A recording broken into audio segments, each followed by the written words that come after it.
Good afternoon and happy Thursday, everyone. It is Scott Wohlers with River Place Capital. It is Thursday, February the 17th, and wanted to just take some time to discuss what we saw in markets last week, the key factors that are really driving markets this week, and where we see markets moving forward from here. So last week on the S&P 500 was actually another negative week in the market. The S&P 500 finished the week down 1.7%.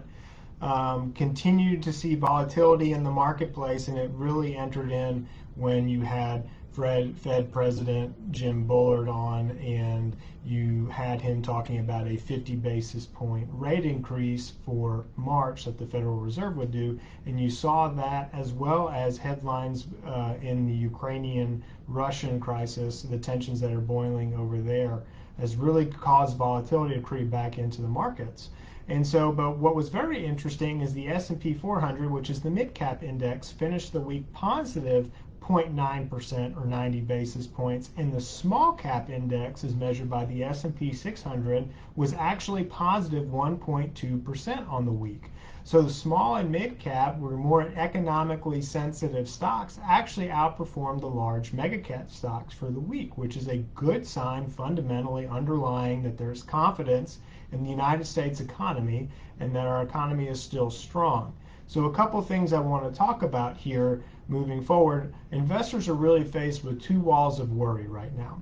The two things are, number one, the Federal Reserve Bank. Are they going to overheat? Are they going to raise rates too much? Are they going to go crazy? Are they going to kill the economy? Therefore, are we going to go into some type of economic recession and markets are going to sell off? Is that what's going to happen? And then the second crisis that investors are dealing with is the Russian-Ukrainian conflict that is happening right now. And markets were moving higher this morning. We were looking like we were going to turn positive off of some very good retail sales numbers yesterday. The consumer is still very, very strong in the United States and is still doing very, very well, supporting our economy, and economic conditions continue to remain very good.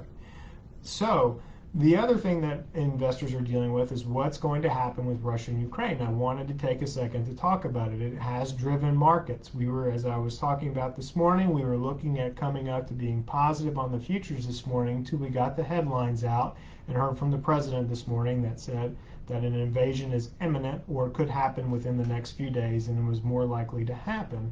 And you saw the futures immediately reverse and move to the downside. So wanted to talk about what happens if there is an invasion of Russia into Ukraine and how that impacts our markets and how you should position yourself as an investor moving forward and what the real material impact may be for us. The bottom line is the impact that we would see here is really going to be one front for right now, and that is going to be on the aspect of energy prices. You may see the cost of oil go higher, gas prices move higher. That impact we will feel here domestically, and our consumers will feel that.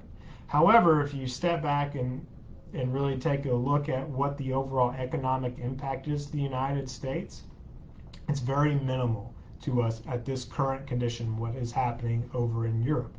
So we are there to support our allies, do support NATO and things along those lines, and I'm not going to get into a political discussion about it. I'm just talking about what investors are dealing with and what's driving the markets.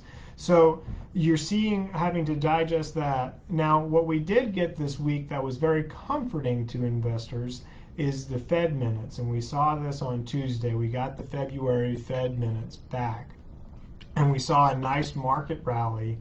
And what it really said was, we understand that we need to do rate increases. We are going to start doing rate increases and selling off of our balance sheet, but we're not going to be overly aggressive with our rate hikes, is basically what they said. So we were worried about a 50 basis point hike in March, and what the minutes from February are saying is that it looks like they're talking about a 25 basis point increase in March, and that helped investors get more confidence in the Fed that we aren't going to overdo this and that we're not going to overshoot the landing here and put a kibosh on the economy. So if you have questions about how these two things are going to impact your individual portfolio or how to position yourself to move forward from here, feel free to give us a call.